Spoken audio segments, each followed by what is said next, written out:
conference. But I've got just a little bit of time. I'd like to entertain some questions from the audience, if anybody does have any. Yes, ma'am. Hi. One of my questions is that you're pulling these practices together with the practice without walls, and you have different demographic areas. Right. Let's say if you were doing something in the state of Texas, and the reimbursement rate for Medicare, the percentage is a lot different in Tyler, Texas, than in a large city like Houston, and in fact it's more. Right. How do you come up with a payment model to make everybody satisfied, because you don't want to bring those other physicians' reimbursement rates down No. in those rural areas versus in a metropolitan city? Do you have some suggestions on how that model would work? Well, Can you restate your question, Chair? I'm going to let Dorma restate the question. thank you, Trina. You're welcome. The question as it was presented is, if you have a group practice without walls that is across a broad spectrum of demographic area, that you would have variable reimbursement rates. The rates in the rural area may not be the same rates that you have in a metropolitan area. And in actuality, some of the rates in the rural area are better for some of the specialties. So it could benefit the metropolitan areas to be partnered up with some of the rural areas. We've seen it a couple of different ways. We've seen where they've done group contracting based on the locale. So you would, if you had a Dallas, Fort Worth group practice without walls, they would negotiate the price for in that metropolitan area, and then they would have other rates, other reimbursement for outside of that area. So you can have multiple tiered reimbursement based on the locale. Depending on the size, again, size matters. And if you can present yourself at a state level, as a state level provider, then you've got a lot more leverage to do more averaging and better reimbursement across all markets. So again, if it's a smaller group practice, it would probably be based on locale by locale. But it gives you a little more leverage in that market. And if you're larger and you can prove that you're a statewide provider of care, and that's really where we're seeing some of these have the goal to do that, then you have more leverage. And I think it remains to be seen how powerful that can be. Thank you. You're welcome. Any other questions for our panelists? I have a few, if there's none. I've listened to their presentations a number of times, and I'm impressed every time I hear it. And so a few questions that pop up from time to time would be, and this is for Dr. Love.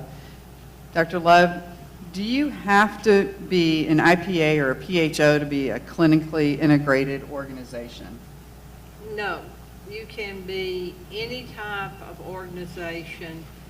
The keys to clinical integration is that you have the clinical protocols, that you follow those clinical protocols, and that you monitor those clinical protocols, and that people who do not follow the clinical protocols are ultimately removed from the group after you have worked with them and attempted to bring them into compliance with the clinical protocols.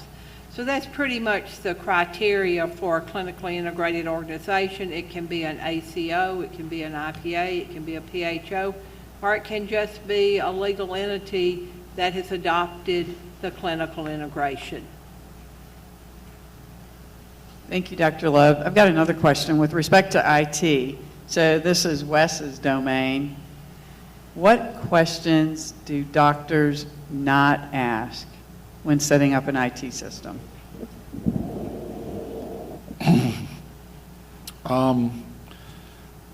Doctors, excuse me, typically don't like to be involved in the details of the implementation, and that's a mistake. They need to ensure that the people that are working with them understand at least at a conceptual level what they're doing, while what they're doing matters. And they need to ensure that those people understand that before they pick a system, before they start looking at it. Otherwise, you're putting the cart before the horse, and you're picking systems and hoping that they fit what you do. And I'd say the largest thing is that they trust IT to put together something that's going to work for them. Excuse me. And they need to be more involved. Thank you, Wes. Stuart, why would a doctor want to invest in a PHO? There are numerous reasons, but I guess kind of the most prevalent we're seeing is some of the independent doctors that are just, frankly, without a better way to put it, that are kind of scared of the future. And you say, well, this is a way that you can kind of maintain some autonomy. As my partner, Ivan Wood, always likes to say, the dominant gene of every physician is autonomy, while at the same time increasing, hopefully, your reimbursement. If you can cut down on the time that you're having to spend on paperwork and increase the reimbursement you're going to get for the same CPT code, you can spend more time, hopefully, doing what you went to medical school for, which is treating patients and getting paid for that, and not as much time with the nonsense. I almost used another word for it. We're glad you didn't. Thank you, Stuart. Dr. Dunn, how do you get paid for telemedicine services? Sure. It's what we do is the framework for how we're doing it in a care plan. Medicare has a way for you to bill for physician care oversight. We actually embed an information quality management sort of cost. We track it on a per member per month, and we allocate a certain percentage to then paying the practices for information quality management if standards are met.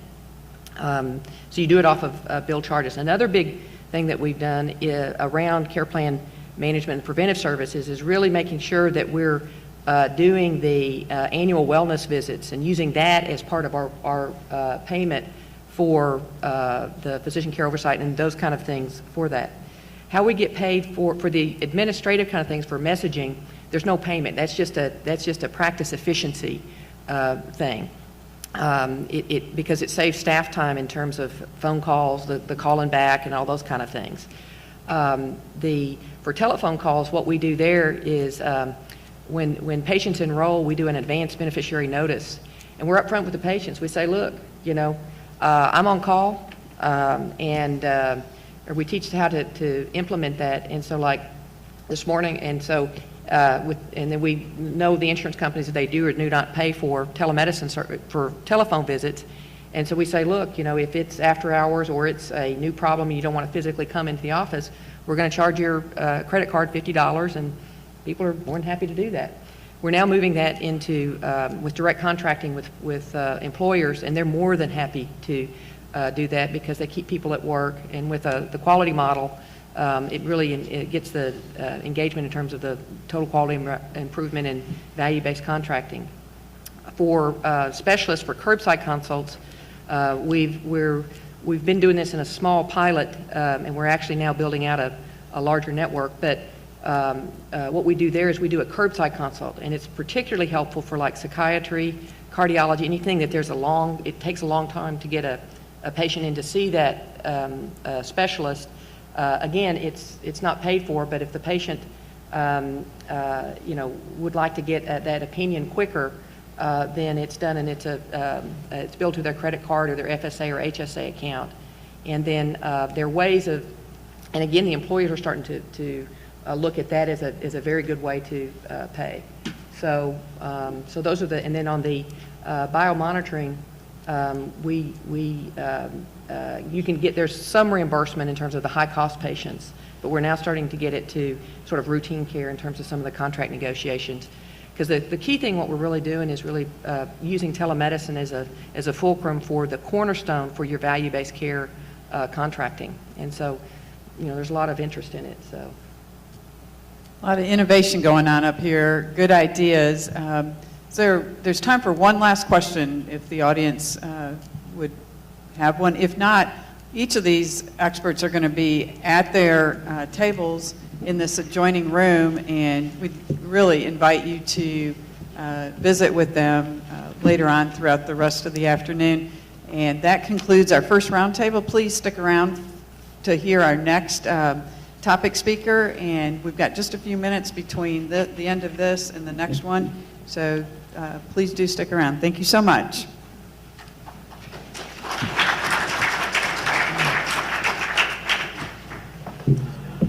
Several housekeeping items I do want to mention.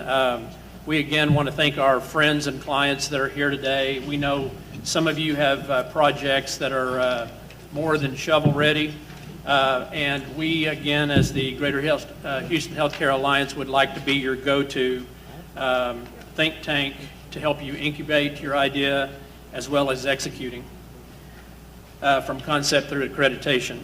Feel free to step out, as some of you are, for drinks and food. It's not last call, but we would also like for you to take time with the speakers at their booths during this time. They'll step out as well.